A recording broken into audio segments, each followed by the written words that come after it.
Welcome to the second episode of Let's Get Bored. Humans cannot escape boredom, Even gods cannot escape boredom. says Nietzsche. In the time of Corona, the experience of this phenomenon has become even more universal. We can talk about a democratization of boredom because we are globally at home, and eventually we will find ourselves captured in this momentary emptiness. What is the best way to deal with boredom? How do we endure this empty time? My answer is to reflect upon it, to think about our boredom. In order to be able to philosophize about this feeling, first we should try to understand it. So, in this episode, we will look at different philosophical perspectives on boredom. Many questions posed by great minds have dwelled upon this temporary hollowness of the human soul. What are the limits of the human capacity for boredom? Could being bored be immoral? Can we use this feeling as a means to a better end? Can we learn something from this feeling? In the first episode, we talked about the nature, history, and different typologies of boredom. There is a wide range of literature on the etiology of the phenomenon and on its kinship to other feelings, such as the ancient concept of acedia, defined by Lars Swenden, the author of Philosophy of Boredom, as pre-modern boredom. Here, I would like to briefly explore the philosophical understanding of boredom as we know it. I'll begin with the 17th century French mathematician, physicist, and theologian Pascal, who is considered the most eminent early theoretician of boredom.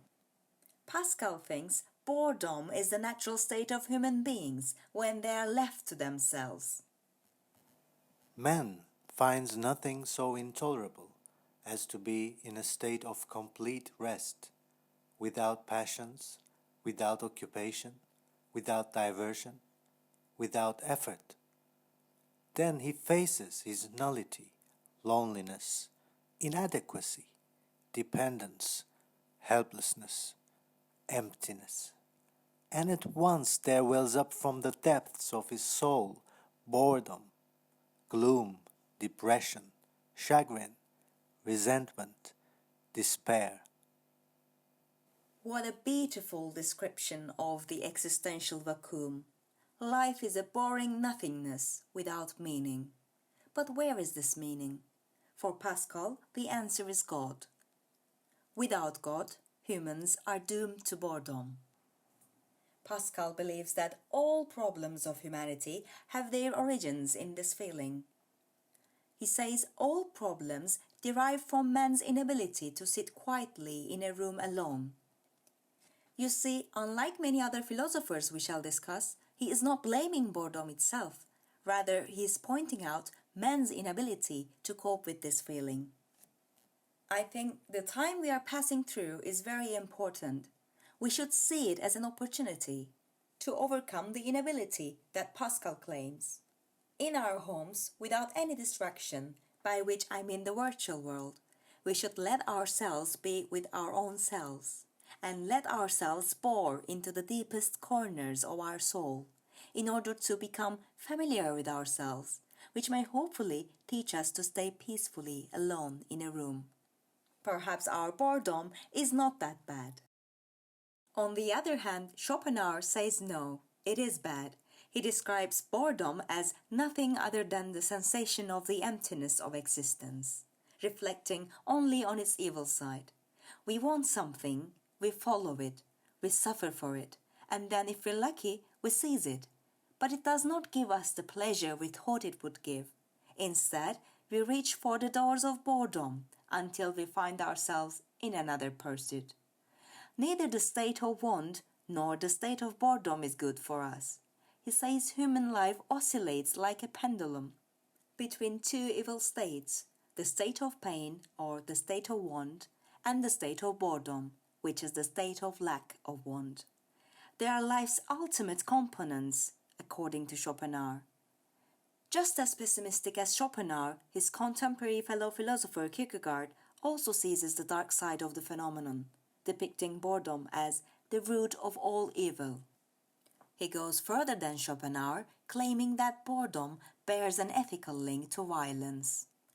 As Cheshire Calhoun, professor of philosophy at Arizona State University, puts it, normative delinquencies as gambling, crime, social conflict, overeating, drug abuse, horseplay, gossiping, doodling and daydreaming occur in the state of boredom because boredom often motivates us to engage in meaningless diversions.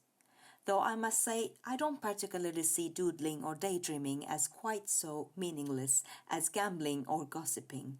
According to English theologian George Patterson, Kierkegaard's association of violence with boredom is far from accidental.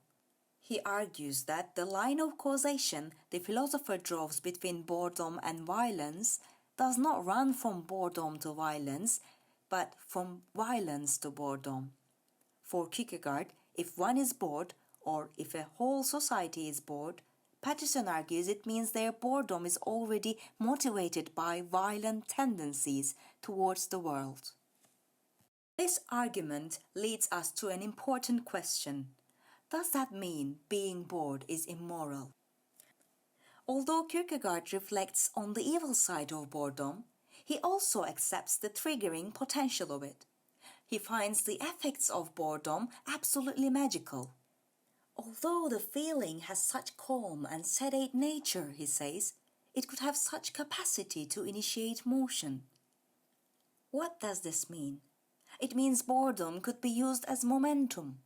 As Nietzsche claims, boredom is an unpleasant calm that precedes creative acts.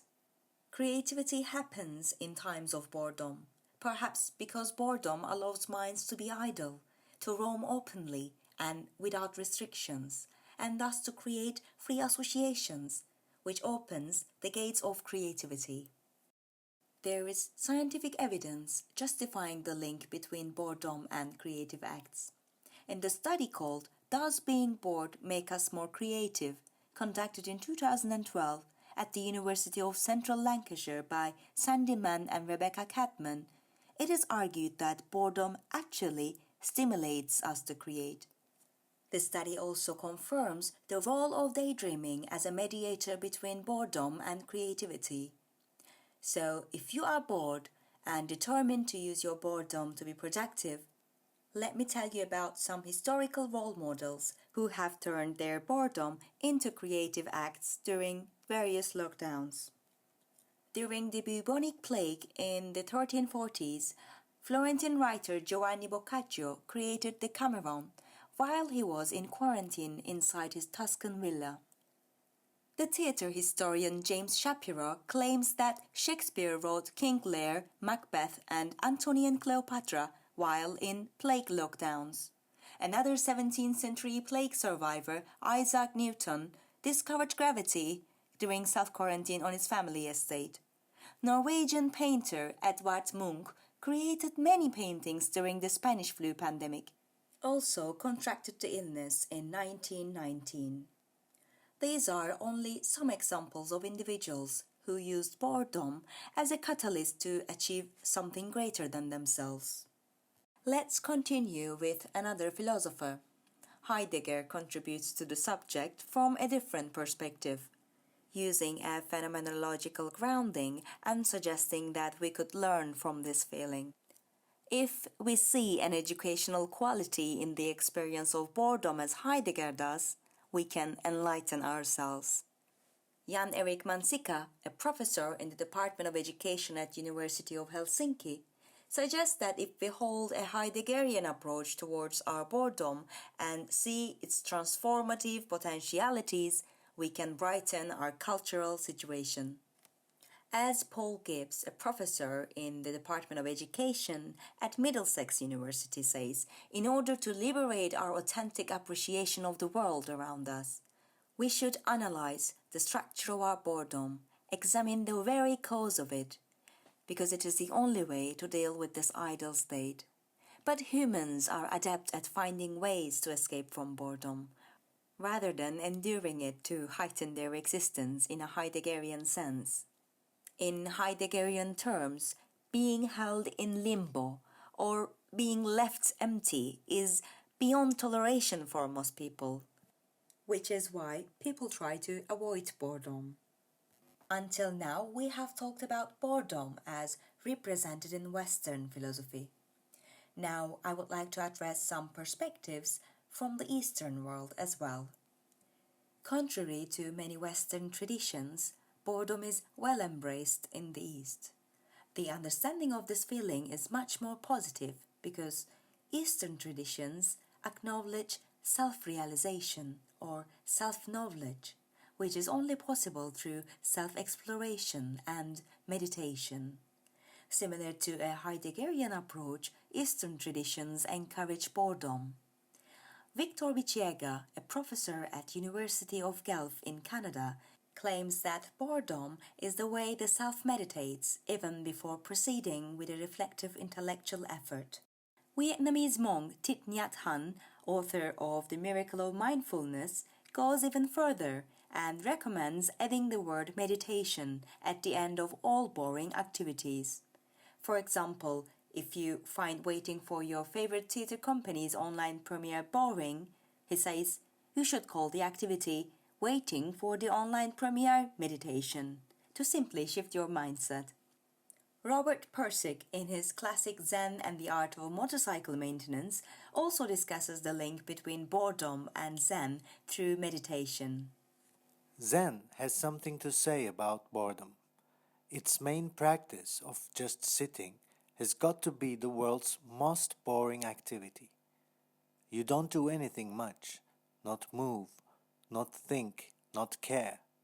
What could be more boring? Yet in the very center of this boredom is the very thing Zen Buddhism seeks to teach. What is it? What is it at the very center of boredom that you're not seeing? For the last decade, with the acceleration of discourses on mindfulness, the appearance of meditation in academia increased. In his research, Dr. Tim Lomas, a lecturer at the University of East London, explored boredom through a case study involving introspective phenomenology. The results show that the state of boredom holds three fundamental sources of value: altered perception of time, awakened curiosity about the environment, and exploration of the self. I genuinely hope that you will get bored today and treat your boredom as a guide to learn how to be alone with yourself, or as an overture to creativity, or a prelude to self-exploration. In the next episode, we will look at different works of art depicting boredom. Thank you for listening.